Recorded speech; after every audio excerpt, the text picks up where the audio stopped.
Captain Li Wu stood on the bridge of the exploration ship Destiny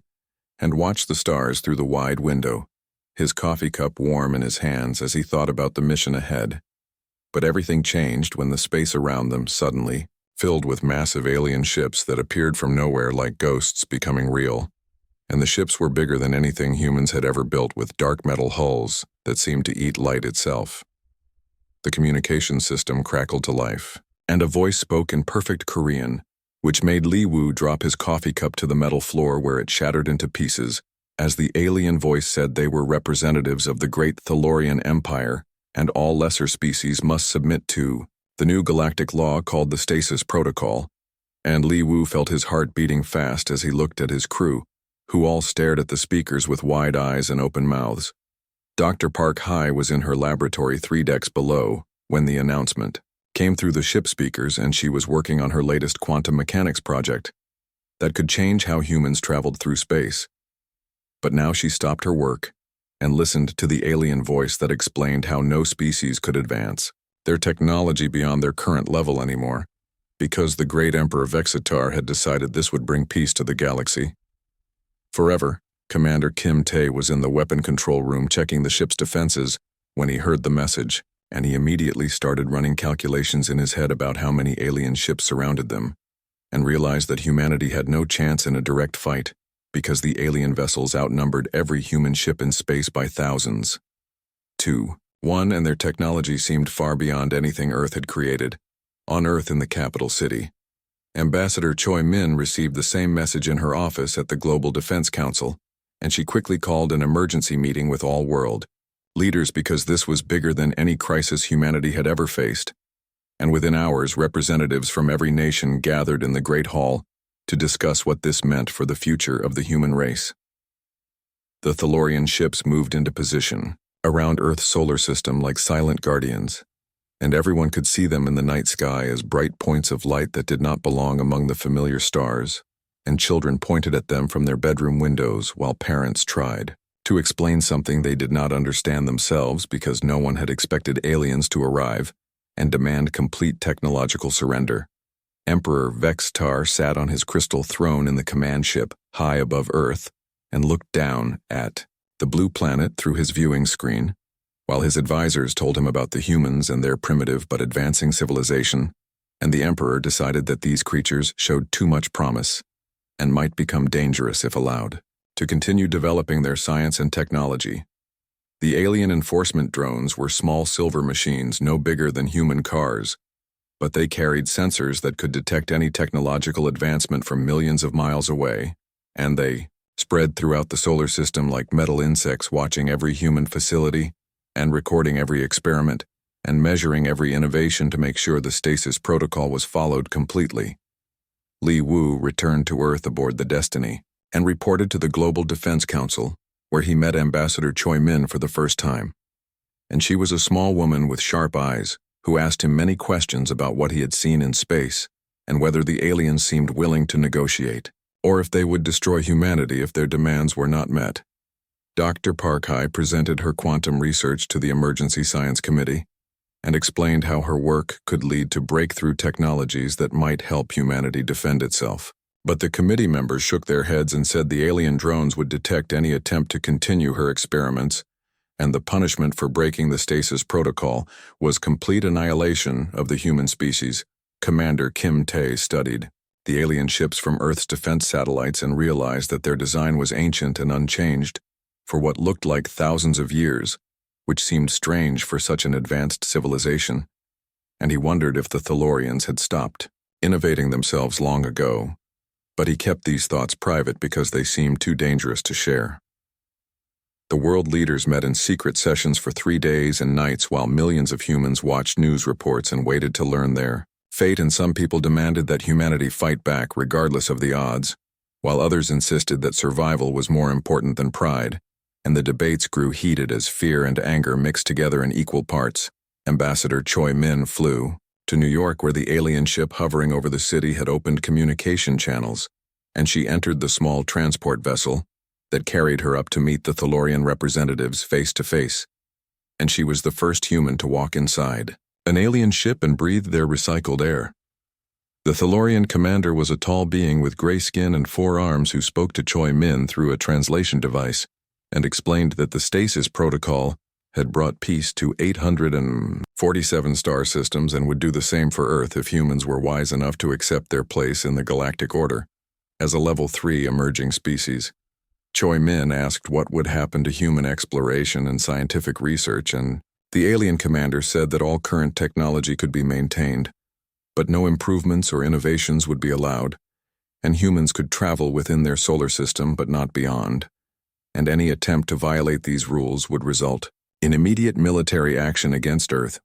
When Choi Min returned to Earth, she carried the official stasis protocol document, written in strange symbols that hurt human eyes to look at for too long, and the document demanded that humanity dismantle all research facilities working on advanced technologies and submit to regular inspections by Thalorian enforcement teams.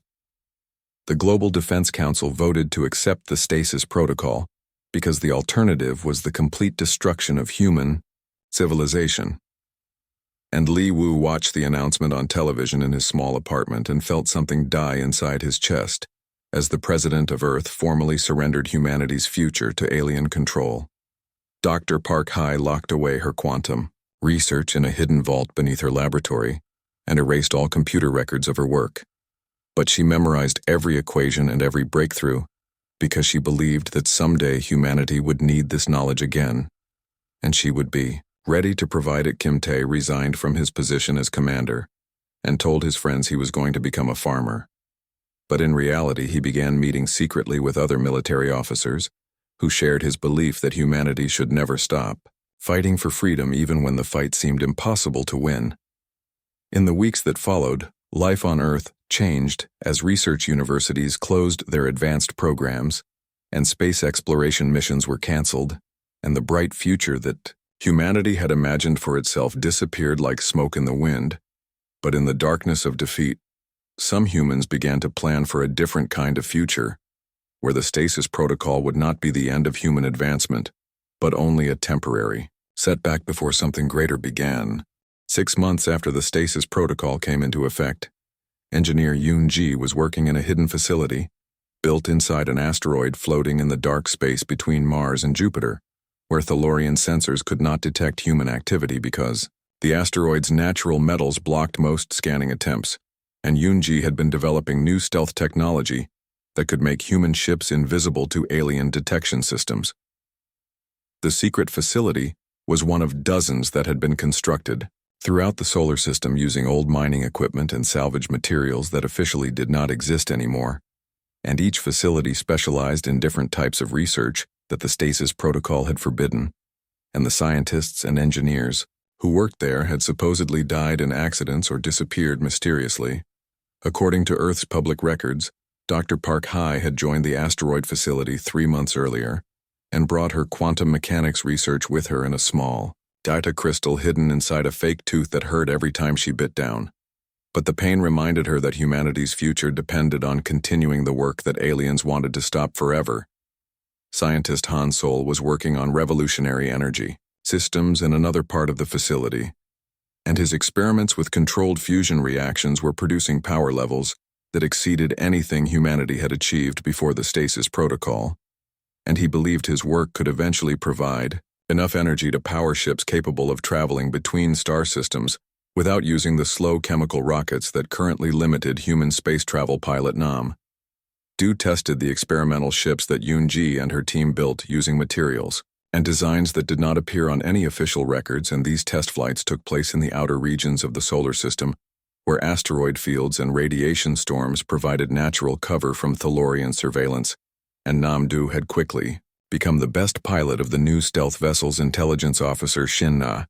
spent her time intercepting and decoding Thalorian communication signals, using equipment that had been smuggled piece by piece from Earth's defunct research facilities, and through months of careful work, she had learned that the aliens used a very old and predictable communication system that had not been updated for centuries.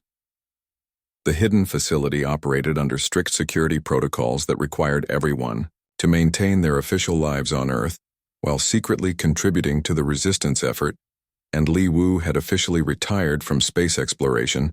but actually served as the facility's commanding officer and coordinated with other secret bases throughout the solar system. What Shin-Na discovered about Thalorian communications shocked everyone in the facility, because the alien messages revealed that the Great Empire had not developed any new technology for over 5,000 years, and their ships and weapons were ancient designs that worked well, but showed no signs of innovation or improvement. Dr. Park Hai realized this information meant the Thalorians had imposed the stasis protocol on themselves long before they began, forcing it on other species, and they had chosen technological stagnation as a way to maintain control over their vast empire, because new innovations might threaten the established power structure.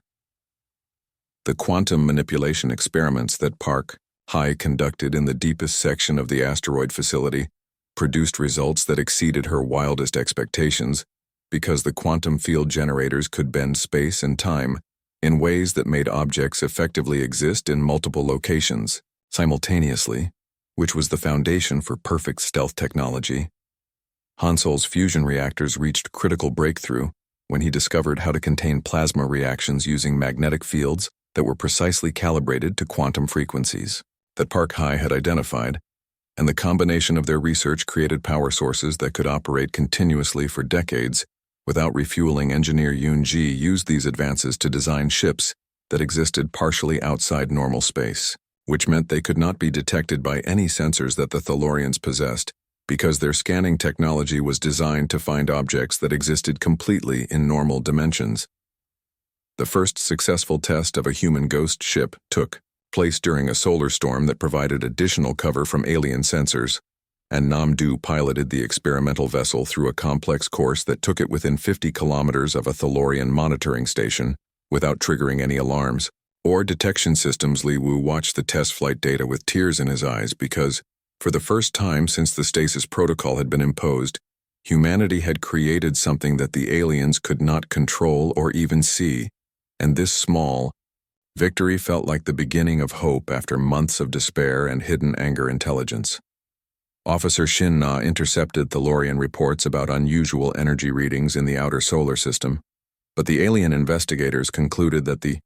readings were caused by natural phenomena, because their sensors could not detect the quantum-shifted experimental ships that were causing the disturbances.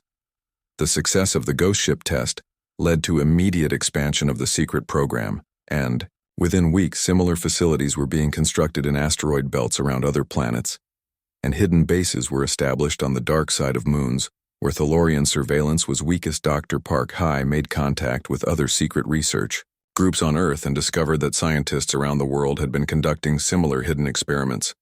and many had made breakthrough discoveries that could be combined to create technologies far beyond what humanity had possessed before. The Stasis Protocol. One of the most important discoveries came from a team working beneath the ocean floor, who had found ways to manipulate gravity using principles that seemed to violate known physics, but actually represented a deeper understanding of how space and time interacted at quantum levels. Han Sol's energy research expanded into new areas when he realized that quantum-shifted fusion reactions could produce exotic particles that had theoretical applications in faster-than-light communication, and possibly even travel between distant star systems. The hidden asteroid facility became a coordination center for the growing network of secret research bases,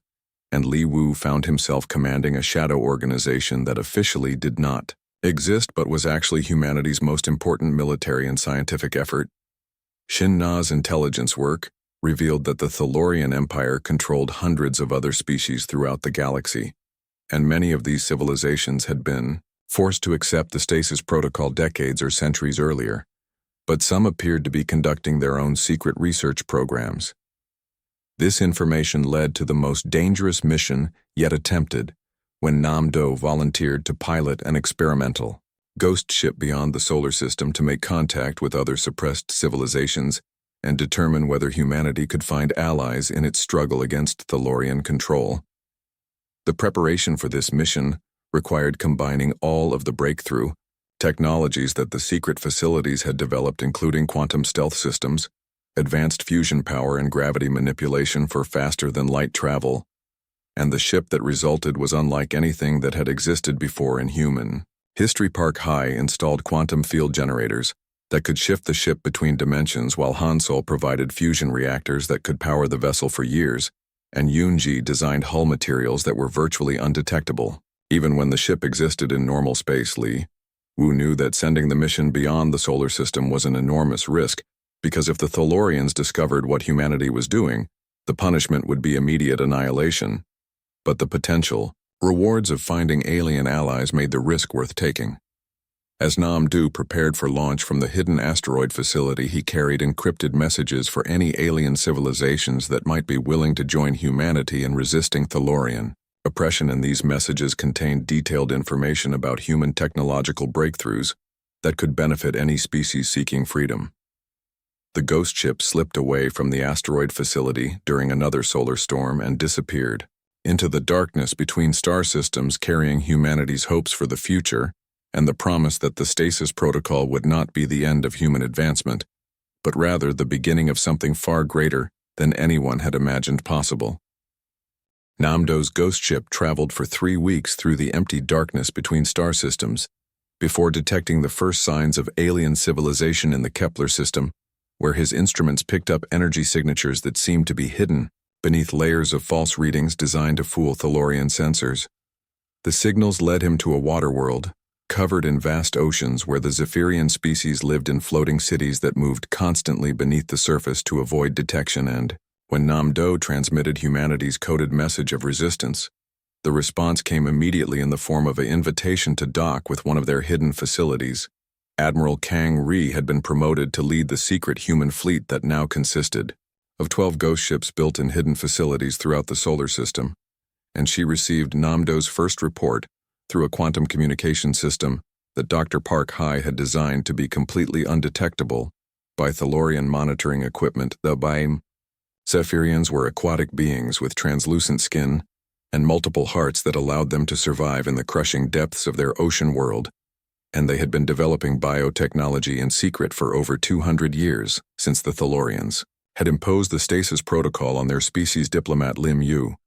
was selected to make formal contact with the Zephyrians because her background in xenobiology made her the best qualified human to understand alien psychology, and she traveled to the Kepler system aboard the most advanced ghost ship that humanity had yet constructed. The Zephyrian leader was an ancient being called Flow of Deep Currents,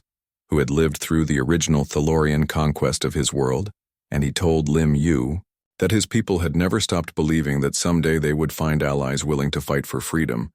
and humanity's message had been the answer to centuries of desperate hope. Tech specialist Zhu Wan accompanied Lim Yu on the mission to study Zephyrian biotechnology, and what he discovered exceeded all expectations,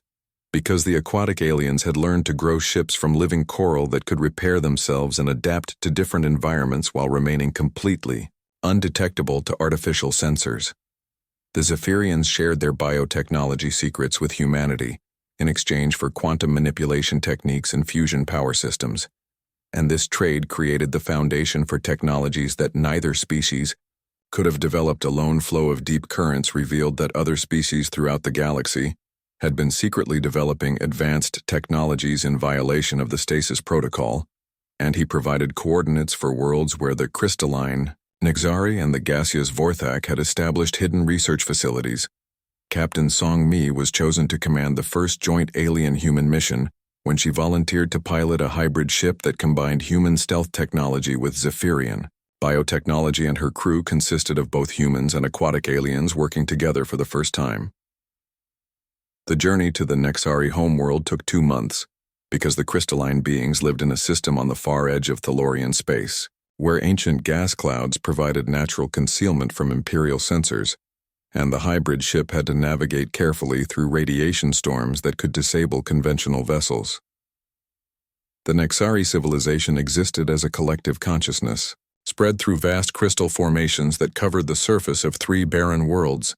and they communicated through harmonic vibrations that took weeks for human translators to understand properly.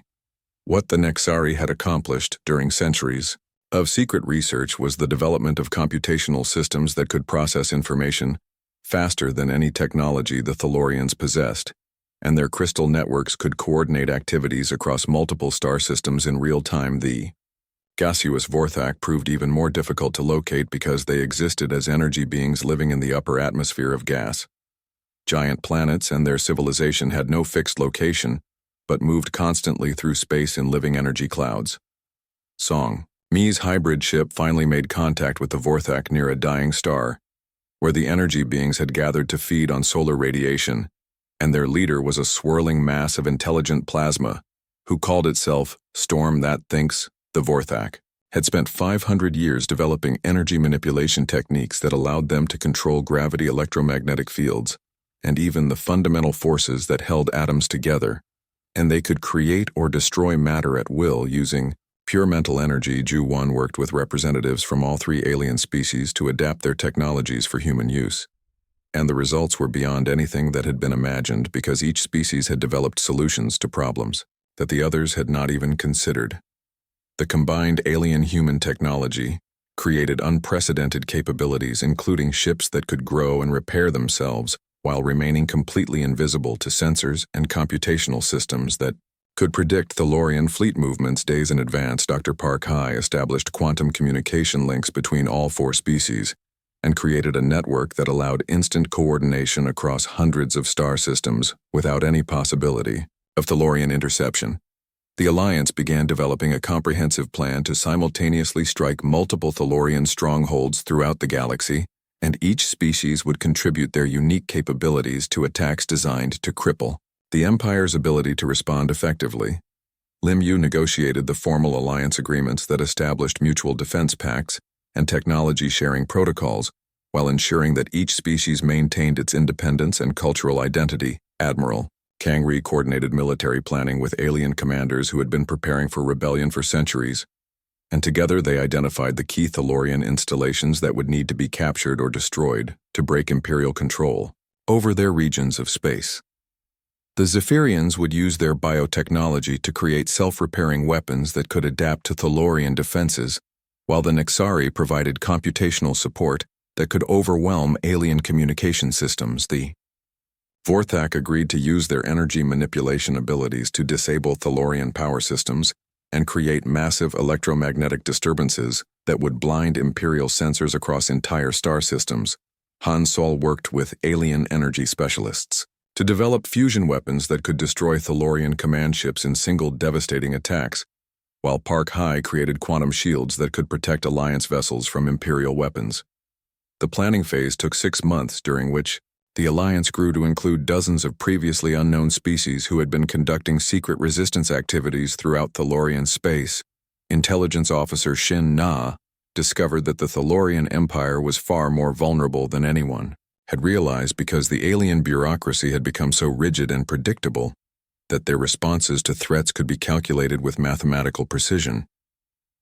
The Alliance realized that the Empire's greatest weakness was its inability to adapt to new situations because Thalorian military doctrine had not changed in thousands of years, and their commanders would be unable to cope with rapidly evolving tactical situations. Song Mi led reconnaissance missions that mapped Thalorian defenses around major Imperial installations, and discovered that the aliens relied entirely on automated systems that had been programmed centuries earlier and never updated. The final Alliance meeting took place in deep space at coordinates provided by the Vorthak, and representatives from 47 different species gathered to finalize plans for coordinated attacks that would begin simultaneously across the galaxy. Flow of deep currents spoke for all the aquatic species, while Storm That Thinks represented the energy beings, and the Nexari collective consciousness participated through crystal matrices that had been installed on Alliance ships. Li Wu addressed the gathering as the representative of humanity and promised that humans would fight alongside their alien allies until the stasis protocol was destroyed, and all species were free to advance and grow, according to their own nature. The Alliance agreed that the attacks would begin during the next convergence of the galactic communication arrays, when Thalorian forces would be conducting their routine status updates and would be most vulnerable to coordinated strikes. As the Alliance ships dispersed to their assigned target systems, the greatest military operation in galactic history was about to begin,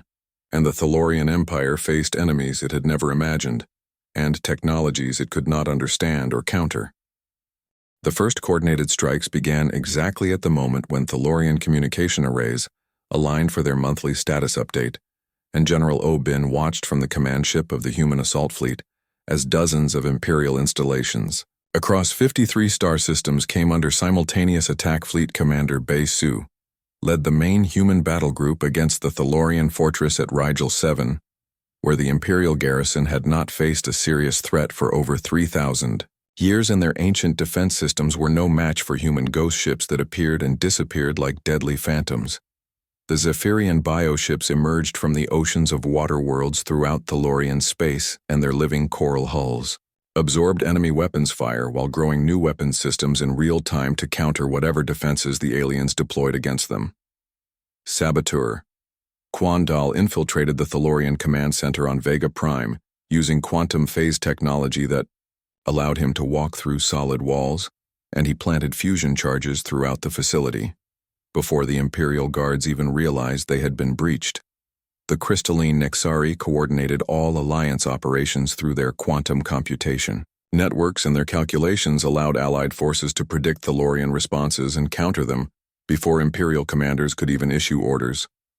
Strategist Mooneye had spent months studying Thalorian military doctrine, and she developed adaptive battle tactics that confused Imperial forces because human strategies changed constantly, while alien responses remained locked in predictable patterns that had not evolved for millennia. The gaseous Vorthak used their energy manipulation abilities to create massive electromagnetic storms that blinded Thalorian sensors and disabled their communication systems, while Alliance ships moved freely through space that Imperial forces could no longer monitor. Emperor Vextar received reports of the attacks from his crystal throne, but he initially dismissed them as minor rebellions that could be crushed easily because no species had ever successfully challenged Thalorian authority. The first Thalorian counterattack came at the Centauri system, where a massive Imperial fleet attempted to surround and destroy the human assault group. But Bei Su's Phantom Fleet tactics allowed her ships to appear behind the enemy formation and destroy their command vessels before disappearing again. Bin's ground forces used Nexari computational support to coordinate their attacks with perfect timing, and they captured Thalorian command centers so quickly that Imperial defenders had no time to send distress signals or destroy sensitive equipment. The living weapons that Zephyrian biotechnology had created proved especially effective against Thalorian forces because the Imperial military had no experience fighting enemies that could adapt and evolve during combat. Quandal's sabotage missions crippled Thalorian supply lines by destroying fuel depots and ammunition stores, while Alliance intelligence networks provided real-time information about Imperial troop movements and defensive preparations. The rigid Thalorian military hierarchy began to collapse as field commanders found themselves unable to contact their superiors or receive new orders, while Alliance forces struck with devastating precision at exactly the moments when Imperial defenses were weakest. Mooneye realized that the Empire's greatest vulnerability was its dependence on centralized command structures, and she coordinated attacks that specifically targeted communication hubs and command vessels to isolate Thalorian forces from their leadership. Human ghost ships proved almost impossible for Imperial forces to combat because Thalorian sensors could not detect vessels that existed partially outside normal space, and their weapons could not target enemies they could not see. The biotechnology weapons that human engineers had adapted from Zephyrian designs began evolving beyond their original programming and created new attack methods that even their creators had not anticipated. Vorthak energy storms disabled entire Thalorian fleets by overloading their power systems, and the gaseous beings could create localized gravitational anomalies that trapped Imperial ships in regions of distorted space-time. Emperor Vextar finally realized the true scale of the rebellion when reports arrived that 47 different star systems had fallen to Alliance forces in a single day, and his ancient empire was facing its first serious military defeat in 5,000 years. The Thalorian High Command attempted to coordinate a massive counteroffensive, but their communication networks had been so thoroughly compromised by Nexari infiltration programs that Imperial forces received contradictory orders and often attacked each other instead of Alliance targets. Bei Su's fleet achieved complete victory at the Battle of Procyon, when human quantum weapons disabled the Thalorian Dreadnought flagship and forced the surrender of an entire Imperial battle group that had never suffered a defeat, O'Bin led the assault on the Thalorian Military Academy at Altair 4, where the Empire's future officers were trained, and the capture of this facility provided Alliance forces with detailed intelligence about Imperial military capabilities and strategic planning. The Alliance discovered that Thalorian, client species throughout the galaxy, had been secretly monitoring the rebellion,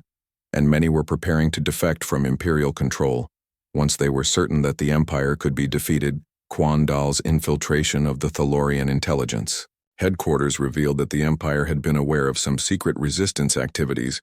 but had dismissed them as insignificant because Imperial analysts could not imagine that primitive species might develop technologies superior to their own. The adaptive battle tactics that Mooney had developed proved so effective that Thalorian forces began retreating from combat rather than face human fleets, because Imperial commanders could not predict what Alliance ships would do next. Dr. Park High's quantum communication networks allowed Alliance forces to coordinate across vast distances with perfect synchronization, while Thalorian forces struggled to maintain contact with their scattered units. The bioships created by Zephyrian technology began reproducing themselves using materials salvaged from destroyed Thalorian vessels, and the Alliance fleet grew stronger after every battle. While Imperial forces became progressively weaker, Han Solo's fusion weapons proved capable of destroying even the largest Thalorian battleships with single hits, and Imperial armor that had been considered impenetrable for millennia offered no protection against human quantum-enhanced explosives. Vorthak energy beings began appearing throughout Thalorian space, and their ability to exist as pure consciousness allowed them to infiltrate Imperial computer systems and steal classified information while remaining completely undetectable. The collapse of Thalorian authority in outer regions of the galaxy encouraged dozens of previously unknown species to reveal themselves and join the Alliance, bringing new technologies and capabilities that further strengthened the rebellion. Emperor Vextar ordered his remaining forces to fall back to the core worlds of the Empire, where ancient orbital fortresses and massive fleets could make a final stand against the Alliance advance. The retreat of Imperial forces from the outer galaxy created a power vacuum that Alliance species quickly filled, and liberated worlds began establishing their own governments while maintaining their membership in the growing Confederation. Mooney realized that the final phase of the war would require a direct assault on the Thalorian homeworld of Thalor Prime, where the Emperor's personal fleet and the Empire's most advanced defenses awaited the Alliance attack.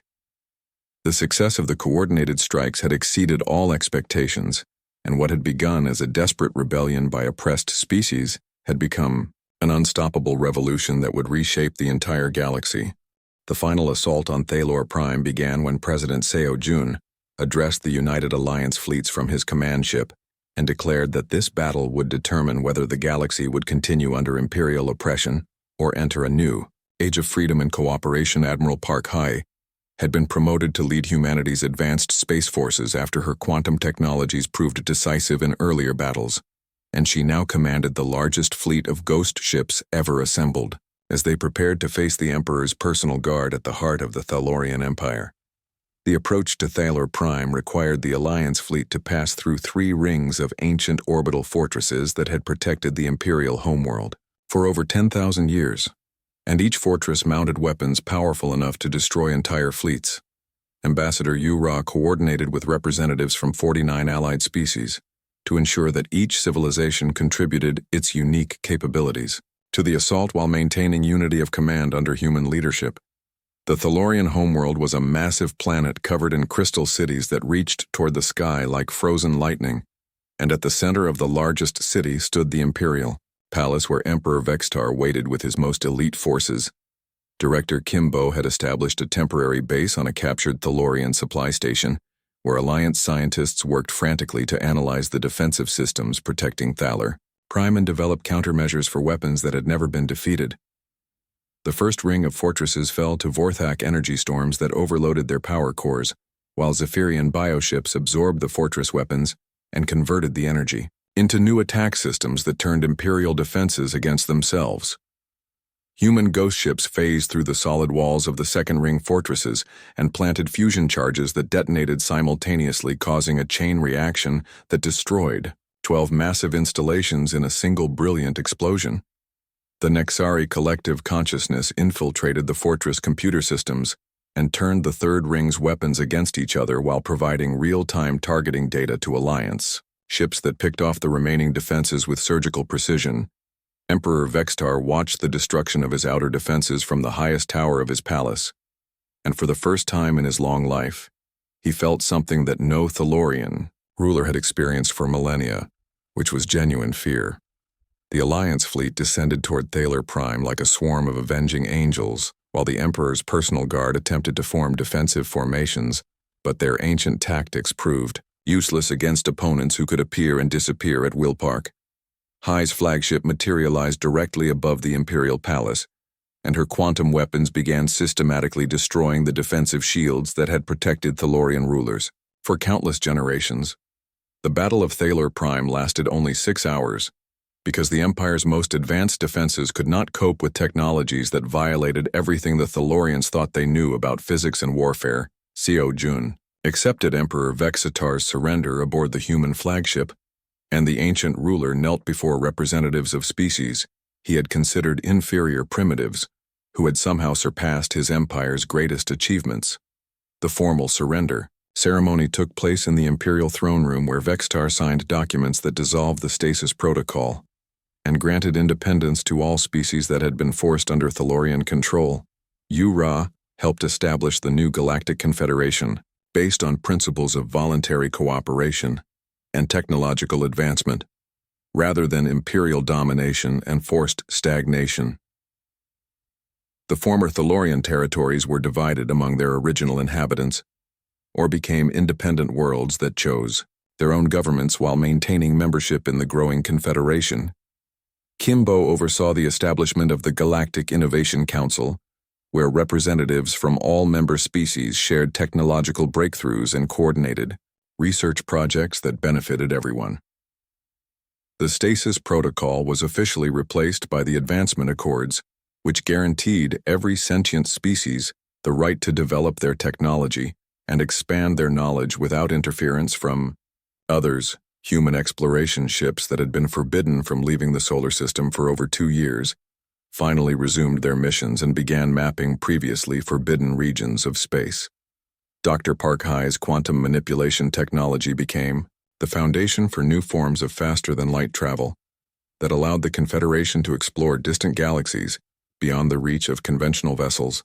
The biotechnology developed by the Zephyrians was adapted for medical use and began extending the lifespans of species throughout the galaxy, while their living ships became the standard for exploration vessels. Nexari computational networks connected every world in the Confederation and created a galaxy-wide internet that allowed instant communication and coordination across impossible distances. Vorthak energy manipulation techniques were taught to willing students from other species and led to new forms of art and architecture that shaped matter and energy according to pure imagination. Rigid caste system that had defined Thalorian society for millennia collapsed as former Imperial citizens were exposed to new ideas and technologies from the species they had once oppressed. Many Thalorians chose to join Confederation research projects and discovered that innovation and creativity were far more satisfying than the stagnant certainty that had characterized their empire. Emperor Vextar himself requested permission to study human quantum physics and admitted that his species had chosen stagnation out of fear rather than wisdom. The galaxy entered a renaissance of discovery and growth as technologies that had been suppressed for centuries were finally allowed to develop and cross-pollinate between different civilizations. Human leadership of the Confederation was acknowledged by all member species, not because of military dominance, but because humanity had proven uniquely capable of inspiring cooperation between radically different forms of life. The former Imperial capital became a center of learning where beings from across the galaxy came to study advanced technologies and participate in research that pushed the boundaries of known science. Exploration fleets, consisting of ships from dozens of different species, began venturing into the void between galaxies, seeking new forms of life and undreamed possibilities. The Galactic Innovation Council established research stations at the edge of known space where the most advanced experiments could be conducted, safely without risking inhabited worlds. New forms of art and music emerged as different species shared their cultural achievements and created hybrid works that expressed ideas no single civilization could have conceived alone. The Confederations. Rapid expansion and technological development attracted the attention of ancient civilizations from distant galaxies, who had been watching and waiting for younger species to mature. Humanity's role in overthrowing the Thalorian Empire and establishing. The Confederation made humans natural ambassadors to these elder civilizations, who saw in human adaptability and cooperation the qualities necessary for true galactic citizenship. The story concluded with human ships departing for the Andromeda galaxy, carrying representatives from all Confederation species and bearing technologies that had been developed through unprecedented cooperation between hundreds of different forms of intelligent life. As the exploration fleet disappeared into the darkness between galaxies, President Seo Jun reflected that humanity's greatest achievement had not been defeating the Thalorian Empire, but proving that freedom and cooperation were more powerful than oppression, and that the universe belonged to those brave enough to reach for the stars.